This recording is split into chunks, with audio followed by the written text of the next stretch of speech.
Hello there. Petite Stark et petit Targaryen sans oublier les grands Lannister, comment allez-vous? Alors oui, je radote en parlant de Jon Snow, mais je me fais vieux.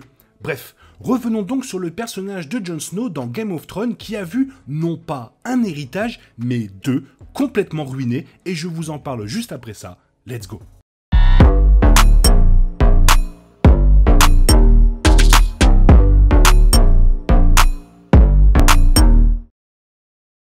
La maison Stark n'est pas étrangère à la rébellion dans l'histoire de Game of Thrones, mais l'acte de défi le plus impardonnable de Jon Snow a trahi l'héritage laissé par les honorables Stark au cours des années. Game of Thrones souligne souvent l'importance des héritages familiaux et du maintien des valeurs de sa maison. Jon Snow était finalement pris entre les loyautés envers son héritage Stark et Targaryen. Alors que Jon Snow a vécu sa vie en essayant d'imiter le code d'honneur, de respect et de leadership affiché par Ned Stark, Jon a été dépouillé de cette réputation en tuant la reine Daenerys Targaryen. Avec Lord Cregan Stark qui devrait apparaître dans House of the Dragon saison 2, l'histoire de la maison Stark sera mieux explorée dans la série préquelle. De nombreuses comparaisons seront établies entre le jeune et brutal Cregan Stark et l'honorable Ned Stark. Semblable à la façon dont Ned a joué un rôle important dans la lutte contre le dirigeant Targaryen en exercice dans la rébellion de Robert, Cregan rejoindra Rhaenyra Targaryen dans la lutte contre le roi Aegon II Targaryen. La rébellion n'est donc pas un crime pour la maison Stark, mais lorsque Jon se rebelle contre la reine Daenerys Targaryen dans Game of Thrones, il échoue à une valeur critique en temps de guerre prêchée par ses ancêtres. Jon Snow a laissé tomber les héritages rebelles de Ned et Cregan Stark lorsqu'il a assassiné la reine Daenerys Targaryen, la dirigeante qui devait s'asseoir sur le trône de fer. Ned et Cregan se sont tous deux rebellés contre le trône, comme Jon l'a fait dans le final de la série Game of Thrones. Mais les honorables seigneurs de Winterfell étaient fermement opposés au crime et surtout à l'assassinat. Dans Game of Thrones, le roi fou Aerys a assassiné le père et le frère de Ned, mais Ned a refusé de tuer l'homme qui était assis sur le trône de fer. De même, Cregan Stark a déclaré l'assassinat du roi déshonorant, ordonnant plus tard l'exécution de toute personne ayant joué un rôle dans l'empoisonnement du roi, et même si Cregan était un fervent partisan de la reine Rhaenyra Targaryen. Lorsque Ned a vu Jaime Lannister poignarder Aerys dans le dos, Ned a simplement appelé le chevalier Kingslayer pour le reste de ses jours. Cregan a également vu la mort de nombreux hommes du Nord dans la guerre de House of the Dragon et a même refusé de tuer un personnage important.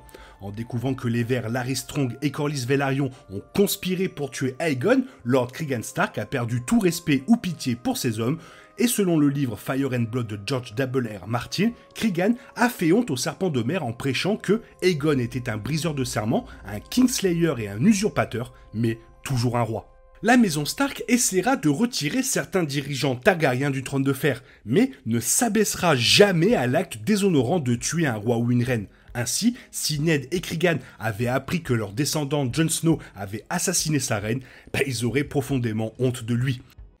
Shame. Shame. Jon a essayé de vivre une vie honorable, mais tuer Daenerys Targaryen était inexcusable aux yeux des plus grands dirigeants de la maison Stark.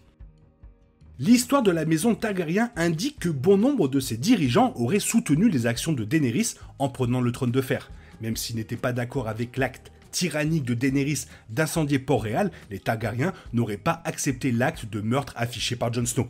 Même Rhaenyra Targaryen, qui aurait probablement considéré les actions de Daenerys comme bien trop extrêmes, aurait puni Jon Snow pour avoir brutalement tué sa tante. Tuer Daenerys n'était pas simplement une trahison des valeurs de la maison Stark, mais aussi un échec en ce qui concerne la reine et le maintien de l'héritage de la maison Targaryen. Jon Snow est considéré comme le prince qui fut promis, comme prévu par Aegon le Conquérant, qui sauverait l'humanité du froid et de l'obscurité. Alors que le rêve d'Aegon ne prévoyait pas qu'un Targaryen s'assirait sur le trône de fer après la défaite des Marcheurs Blancs, Jon assassinant Daenerys n'était pas le bon moyen d'empêcher le règne de la famille. Lorsque Daenerys a pris le trône de fer, la maison Targaryen était dans la position la plus vulnérable depuis la danse des dragons.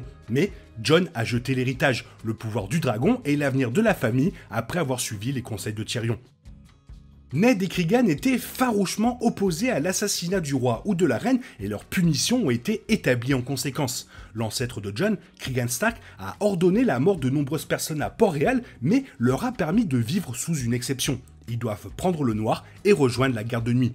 Presque toutes les personnes condamnées à mort ont choisi de rejoindre la garde de nuit, à l'exception de Larry Strong et Sir Giles Belgrave qui ont accepté leur décapitation, et de Lord Corlys Velaryon qui a été gracié. De même, Ned a fait valoir à Robert que Jaime aurait dû être envoyé au mur pour avoir tué Aerys. En tant que tel, rejoindre la garde de nuit est le seul moyen pour les Stark de permettre à quelqu'un d'échapper à l'exécution pour meurtre.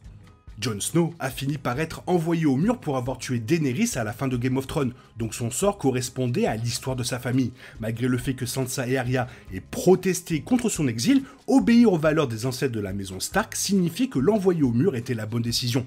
Dans la série de suite de Jon Snow, il devra encore tenir compte de son véritable héritage Targaryen et Stark et de son impact sur sa décision de tuer la reine Daenerys Targaryen. Car oui, l'une des nombreuses choses que Game of Thrones n'a pas réussi à faire au cours de ces 2 dernières saisons a été de tenir pleinement compte du fait que Jon Snow est un Targaryen, et cela laisse beaucoup de place à la suite de la série pour expliquer ce que cela signifie. Après tout, il ne fait plus partie du jeu des trônes, ce qui signifie qu'il aura le temps de réfléchir à son passé. Alors que Jon s'adapte à sa nouvelle vie en dehors de la politique principale de Westeros, il aura enfin une chance de tenir compte du fait qu'il a du sang de Targaryen dans les veines. Depuis le début de la série, l'un des mystères persistants était centré sur la filiation de Jon Snow. À la fin de la saison 7, il a finalement été révélé que Jon avait un héritage Targaryen en étant le vrai fils de Rhaegar Targaryen et Lyanna Stark. Bien que cette révélation se construise depuis bien trop longtemps, la série a accordé beaucoup plus d'attention à sa romance vouée à l'échec avec Daenerys qu'à ses sentiments à propos de ses révélations sur son héritage, sans parler de sa prétention potentielle au trône. La série Snow peut remédier à ce manque d'examen de l'héritage targaryen de Jon, puisqu'il se concentrera sur Jon, loin de toutes les pressions de Westeros et du jeu de trône auquel jouent les maisons sous le mur. C'était comme si, après avoir accumulé tant d'attentes, les scénaristes ne savaient pas comment intégrer son identité dans l'intrigue complexe. Même le conseil, qui s'est réuni pour décider qui régnerait sur les 7 royaumes, ne semblait pas accorder beaucoup d'attention au fait qu'en tant que fils authentique de Rhaegar, Jon Snow était le dirigeant légitime. Compte tenu de l'ampleur de l'accumulation nécessaire pour révéler la véritable identité de Jon, cet aspect des dernières saisons était particulièrement déroutante. Le bannir dans une vie de pauvreté relative et d'anonymat parmi les sauvageons était une simple solution de complot qui semblait se passer de toute l'importance que les Targaryens étaient supposés posséder. Ainsi, lorsqu'il partit au nord du mur avec les sauvageons, ce fut une sorte d'anticlimax, une fin ignominieuse pour le dernier rejeton d'une puissante dynastie. Dans le final de Game of Thrones, Jon Snow est envoyé au nord du mur en guise de punition pour avoir tué Daenerys devant le trône de fer. La prochaine série, actuellement intitulée Snow, a certainement beaucoup de choix concernant ce qu'il faut faire pour son personnage pendant cet exil. Étant donné à quel point Jon Snow est enclin au moment d'introspection et de réflexion, il serait logique que la série lui permette de s'attaquer aux questions pressantes de son héritage en tant que membre de l'une des maisons les plus puissantes à avoir jamais habité sur Westeros. En particulier, Snow peut laisser à Jon le temps de s'attaquer aux origines de son identité de Targaryen. Après tout, cette révélation a ébranlé tout ce qu'il pensait savoir sur lui-même. Il mérite donc une petite chance de prendre en compte ce que cela signifie, à la fois pour son présent, mais aussi pour son passé. Ce n'est pas parce qu'il vit au nord du mur qu'il n'y a pas ceux de Westeros qui chercheront une opportunité de comploter contre Bran et Sansa, qui règnent depuis Port-Réal et Winterfell.